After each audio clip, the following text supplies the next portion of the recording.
कथा संबलपुरी के आपको स्वागत। आज आम आलोचना करमा लिपि आउ भाषा जिन मैंने आपण मैंने आमर भाषा भारतीय भाषा अनुधान कर भाविछन निश्चय जापारे जे भाषाटा आमर धीरे धीरे सरल हो बस और लिपिटा जटिल हो आग जेनता ब्राह्मी लिपि व्यवहार होता ब्राह्मी लिपि बहुत सहज था। धीरे धीरे धीरे धीरे अनेक प्रादेशिक भाषा मान लिपि गुड़ाक जटिल हो बसला। आगु जेन वैदिक संस्कृत था क्लासिकल संस्कृत है से संस्कृत धीरे धीरे प्राकृत है देशीय भाषा मान है ये सब भाषा जटिल रु सरल हवा मतलब दुईटा धारा देखला लिपिटा जटिल है भाषाटा सरल तो भाषाटा जेन सरल है से तीन चार्टा धारा देखना संधियुक्त शब्दटा संधिहीन शब्द है आप संस्कृत देखिए बड़ बड़ शब्द सब लंबा लंबा शब्द से छोट छोट है तापर संयुक्त व्यंजन सरल व्यंजन है गोटे व्यंजन है द्वित व्यंजन गोटे व्यंजन है व्यंजन वर्णटा स्वरवर्ण है किन जगह स्वरलोप है आउ के जगह विकृत है परिवर्तित रटा ल है डटा ज है ड ल है लटा न है तटा ट है थटा ठ है टटा च है कटा ख है ये आमर वर्गीय अवर्गीय दंत्य मूर्धन्य तालव्य स्थान परिवर्तन है। अर्धमागधीर किसी शब्द आम देखूँ केवट केवर्त संस्कृत है नटक नर्तक गड्ड गर्त कवड़ कपर्द बड्ड बर्ध कठ काष्ठ ये भाव देखला कि आम जेनता वर्ण गुड़ाक सरल है स्वर से अच्छे युद्ध जुझ कुष्म उम ख्याम झाम श्मशान मशान पक्ष पहक स्पृश छुओ पक्षर अझर आम देखमा जे संस्कृत आउ के शब्द मान कटा थ कांध खुंद कास खास कर्पर खरपर किल खिल चिकट चिखल महाराष्ट्रीय प्राकृत शब्द देखना जेनटा रेकार लगे कार्य अर्ध सर्व ये सब के देख कार्यटा है कर्य अर्ध अध सर्व सब तापर जो बफा लगी ज्वर ज्वर है ध्वजाटा ध्वजा है आउा रफ जेनटा कर्ण कान है आम देखमा तापर जेन कोसली कहूँ प्राग अवधि जेनटा साहित्यिक मैंने डॉक्टर सुनील कुमार चटर्जी कहन प्राग अवधि की कोसली से शब्द किसी देखूँ आम सम्बलपुरी जेन शब्द व्यवहार कर तुलना करूँ पांड्रा आम कहूँ पंड्रा धला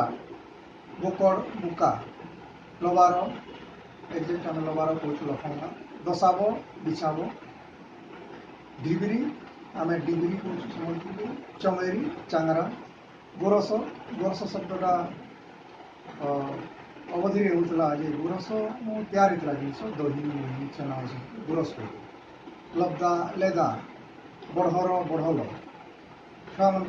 देखा लगे आम झाँ कर झाँ शब्द होता माछ मान भर टेंगना टेंगना टेंगी आम कहूँ आंता ये शब्द आप जानीपारे आम अवधि शब्दकोश अच्छी पुराना 1955 में प्रकाशित होता रामाज्ञा द्विवेदी आउ रिचार्ड पिसल प्राकृत भाषा मान व्याकरण पर बही आप देखिपारे। एवं आम किसी शब्द देखमा जेनटा कि संस्कृत रु आम सम्बलपुरी सीधा आसी कहूँ जेनटा किसी शब्द देखमा जेनटा कि खसह खसु नर्दह नर्द दौड़ क्षेत्रम खेत छेदटा छेद छुचुन्नर छुचु टारह टुरा तुम्बीटा तुम्बी तुमा द्रुह दरहा धुराटा धुरी पद्र पदर गाँ ताम पार्श्वतः पासे पलाश पलसा पद्मन पदम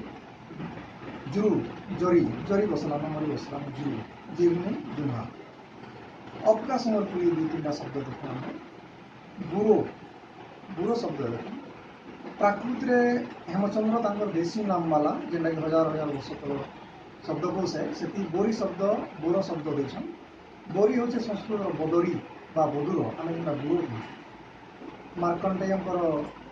ग्रंथर भी अच्छी पायल अच्छी धनपाल যেটা প্রাকৃত ଅଛି ସେ କୋଷରେ ବି ଅଛି ଯେ ବୋରି ହେଉଛି ବଦରୀ ବଦୁର ନା ବୋରି ଆଉ ଅର୍ଦ୍ଧମାଗଧୀ ଆଉ ମହାରାଷ୍ଟ୍ରୀରେ ହେଉଛି ବୋର ସେଟା ବର ରୁଚି ତାଙ୍କର ପ୍ରାକୃତ ପ୍ରକାଶରେ ଆଉ ପ୍ରମୋଦୀଶ୍ୱର ମଧ୍ୟ ଏଇଟା କହିଛନ୍ ସେ ବି କହିଛନ୍ ଆଉ ଗୋଟେ ଶବ୍ଦ ହେଲା ଉଷୋ ଉଷୋ ଔଷଧିର ହେଲା ଔଷଧୀୟ ଏଇଟା ଓଡ଼ିଆ ଔଷଧରୁ ଔଷଧରେ ଆସେ ଔଷଧୀୟ ଅର୍ଦ୍ଧମାଗଧୀ ଶବ୍ଦ ହଜାର ହଜାର ବର୍ଷ ଆଗରୁ 1500-2000 ବର୍ଷ ଆଗରୁ ଏଇଟା ବ୍ୟବହାର ହେଲା ଆମେ ଏଇନା ଦେଖମା ଯେ କେତେଟା ଶବ୍ଦ ଆମେ କ୍ରିୟା ହିସାବରେ ବ୍ୟବହାର କରୁଛୁ ଯେନ୍ତା ପିବ ପିବ ହେଲା ପାଣି ଆମେ ପିଇବ ବୋଲୁଛୁ ଦୁହ୍ୟ ଦୁହ୍ୟ ବୋଲେ ଦୁଗ୍ଧ ସଂସ୍କୃତର ଦୁଗ୍ଧ ପ୍ରାକୃତିର ଦୁହ୍ୟ ସେନ ହେଲା କ୍ରିୟା ଦୁହ୍ୟ ଦୁଇବ ତମେ ଏନ୍ତା କିଛି ଦେଖିଲା ତ ଅବକା ସମ୍ବଲପୁରୀ ଯେନ୍ ଶବ୍ଦ ବୋଲୁଛୁ ସେଟା ଅଲଗା ଭାଷାରେ ବ୍ୟବହାର ହେଉଥିଲା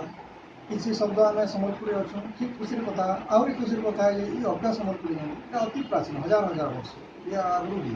ସେ ଶବ୍ଦମାନେ ବ୍ୟବହାର ହେଉଥିଲା ତ ଅବକା ସମ୍ବଲପୁରୀ ବେଲେ ହେବା ଆମର ସମ୍ବଲପୁରୀରେ ବ୍ୟବହାର ହେଉଥିବା କ୍ରିୟା ରୂପ ଉପସର୍ଗ ପରସର୍ଗ କାରକ ପ୍ରତ୍ୟୟ ତ ଆମର ଭାଷାବିତ୍ ଶ୍ରୀଯୁକ୍ତ ପ୍ରଜାପତ ଯୋଶୀ ଯେନ୍ତା କହୁଥିଲେ ଏଇଟା ସମ୍ବଲପୁରୀଟା କୋଶିଲେ ଅବକା କୋଶିଲି ତ ନୁହେଁ ହୁଏ କାରଣ ତା ଷ୍ଟ୍ରକ୍ଚର ନିର୍ଦ୍ଧାରିତ ନାଇଁ ହେବାର୍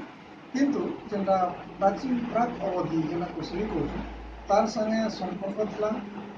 କୋଶିଲିର କିଛି ପ୍ରଭାବ ଥିଲା ନିଶ୍ଚୟ ଏ କଥା ହୁଏତ ଆମେ ତାଙ୍କୁ ଖୁସି ପାର୍ବାର୍ କଥା ଆଉ ବିଶେଷ ଏଭଳି ଆଲୋଚନା ଆମେ ଯଦି କର୍ମା ଆଜିକାଲି ଯେନ୍ତା ଭାଷାବିତ୍ ହେଲେ ଶ୍ରୀଯୁକ୍ତ ହୃଦଙ୍ଗୀ ପ୍ରଧାନ ଶ୍ରୀଯୁକ୍ତ ପ୍ରଫୁଲ୍ଲ କୁମାର ତ୍ରିପାଠୀ ଆଉ ଆଗରୁ ଯେନ୍ ଥିଲେ ନିର୍ମାଧବ ପାଣିଗ୍ରାହୀ ଏମାନଙ୍କର ଆଲୋଚନା ଲେଖା ଆମେ ତାକେ ଆଧାର କରି ଆଗକେ ଆମେ କଥା ବଢ଼ିପାରିବା।